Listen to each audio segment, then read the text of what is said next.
খুলনা মহানগর সহ জেলার ৬টি সংসদীয় আসনের নির্বাচন উপলক্ষে প্রতিটি উপজেলার বাড়তি নিরাপত্তায় বসানো হয়েছে বিশেষ চেকপোস্ট। জোরদার করা হয়েছে টহল ও গোয়েন্দা নজরদারি।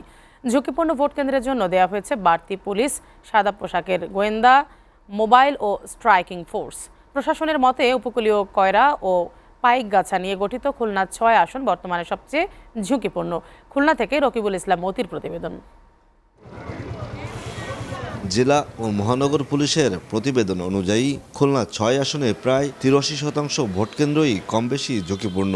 পুরো জেলার মোট ৮৪০টি ভোটকেন্দ্রের মধ্যে ৫৬৬ অধিক অথবা অত্যাধিক ঝুঁকিপূর্ণ, যা মোট কেন্দ্রের ৬৭%।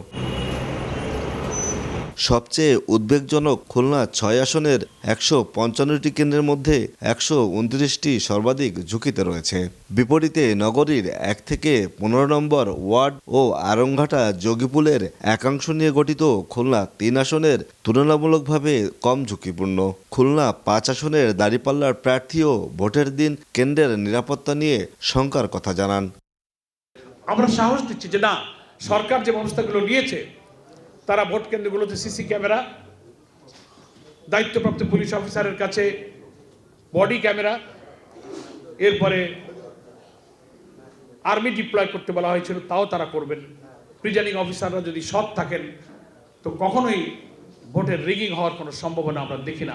খুলনা ৬টি আসনে ১৫৫ কেন্দ্রের ১১,০০০ আনসার, ১,০০০-এরও বেশি সেনা, নৌ, বিজিবি, র্যাব, পুলিশ সহ ৩ স্তরের নিরাপত্তার ব্যবস্থা রাখা হয়েছে।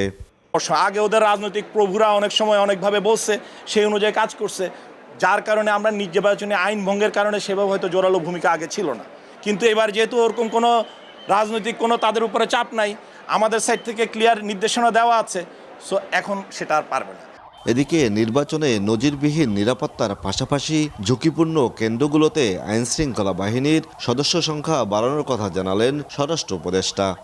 নির্বাচনকালীন জন্য 7 দিন, ইলেকশনের আগে 4 দিন, ইলেকশনের দিন এবং ইলেকশনের পরে 2 দিন থাকবে। আর প্লাস এবারের মতো আধুনিক প্রযুক্তি কোনো সময় ব্যবহার হয়নি।